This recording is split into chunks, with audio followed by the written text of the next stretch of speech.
ప్రకాశం జిల్లా ఒంగోలు టౌన్లో రోడ్డు భద్రతా నియమాలు పాటించి ప్రమాదాల నియంత్రణకు ప్రతి ఒక్కరూ కృషి చేయాలని ప్రకాశం జిల్లా కలెక్టర్ ఏఎస్ దినేష్ కుమార్ అన్నారు. ఇక రోడ్డు భద్రత మాసోత్సవాల్లో భాగంగా గురువారం ఒంగోలులో చర్చి సెంటర్ నుండి అద్దంకి బస్టాండ్ వరకు వాగ్దన్ నిర్వహించారు. జిల్లా కలెక్టర్ దినేష్ కుమార్ జెండా ఊపి వాగ్దన్ను ప్రారంభించారు. ఈ సందర్భంగా కలెక్టర్ దినేష్ కుమార్ మాట్లాడుతూ ప్రజల్లో రహదారి భద్రతపై అవగాహన కల్పించే లక్ష్యంతో ప్రతి ఏటా జనవరి 20 నుంచి ఫిబ్రవరి 19వ తేదీ వరకు రహదారి భద్రతా మాసోత్సవాలు నిర్వహిస్తుండడం జరుగుతుందని పేర్కొన్నారు. ఇందులో భాగంగా పలు అవగాహన కార్యక్రమాలు నిర్వహిస్తున్నామని అన్నారు.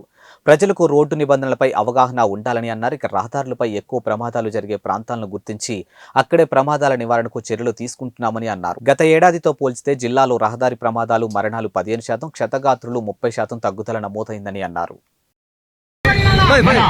గౌరవ జిల్లా కలెక్టర్ గారు ఇప్పుడే ఈ జాతీయ రోడ్డు భద్రతా మాసోత్సవాల సందర్భంగా ఈ వాకటాన్ని ప్రారంభించడం జరిగింది. మరి వారి యొక్క డిసిప్లిన్ కూడా మరి ప్రజలందరికీ తెలియచేయాలి. దయచేసి అందరూ కూడా ఒక క్రమ పద్ధతిలో ఈ యొక్క వాకటాన్ ర్యాలీని కొనసాగించాలని చెప్పి మేము కోరుతున్నాము. ధరించాలి. మరి కారు నడుపు డ్రైవర్లు కూడా డ్రైవరు అతని పక్కన కూర్చున్నటువంటి ప్రయాణికులు కూడా సీట్ బెల్ట్ కంపల్సరీ ధరించాలి. ఏ వాహనంలో అయినా కూడా పరిమితికి మించి